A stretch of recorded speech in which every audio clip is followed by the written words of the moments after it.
There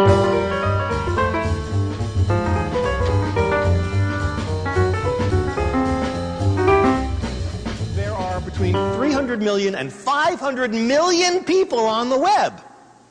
And we're not there because we care about shopping experiences, and we're not there because we want to become .com millionaires. We're not there because we care about business generally. Something else is driving us onto the web. And that has sort of gotten lost. For all of the hoopla, the 500 million people on the web are there for some other reason. There's some other draw. And one of the ways of getting at this is to look at a truly ancient assumption that the web challenges. The assumption is that the larger the project, the more control you need. Or actually, the more complex the project, the more control you need. So that if you're building a treehouse or a booth or something, all you have to do is get the back of an envelope, one adult, and you're done. But if you're building something more complex, for example, say the Hoover Dam, then you need managers. And you need managers to manage the managers, and then you need a management consulting firm to give the management techniques so you can manage the managers who are managing the managers. And you build up a management structure that gives you many important things: responsibility, accountability, it gives you efficiency, all of which are good and important and required.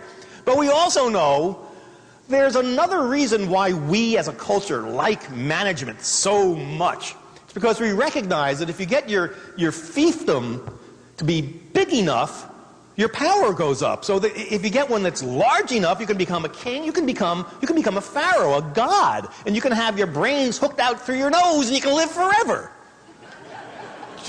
For some managers, seems to be exactly how they got there.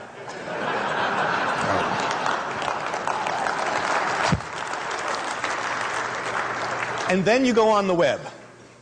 The web is by far, by orders of magnitude, the largest collection of human stuff, human creativity ever.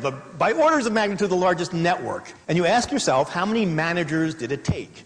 How many people have manager World Wide Web on their business card? And the answer is none! Zero! No managers. The thing was designed specifically so that it wouldn't need managers. That was the only way it was able to scale, was it was built to be manager-free.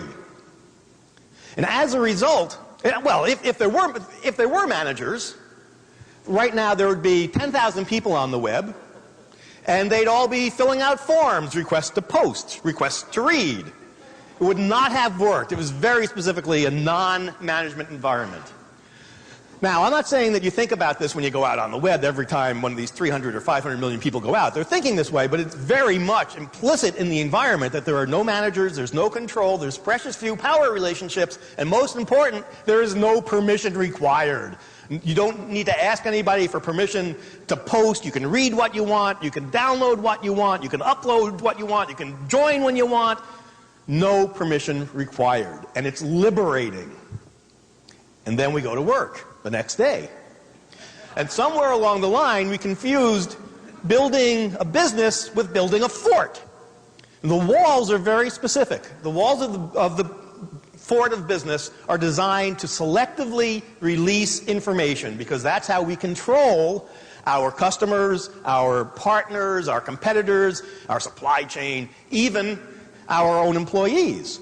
It's by selectively, we have all the information, we can choose to release what we want to control them. And we said there are very good reasons for having these informational walls. We have brand, image, and secrets and so forth. But we also know that there's another thing going on here, which is that we just like control. You know, we have this neurotic need, must control my world. In every case where we have an urge to control, it is always based on fear. And frequently, those fears are completely justifiable, and you need to act on them. But when they're not, you do tremendous damage by acting on them, on the fears that aren't really there.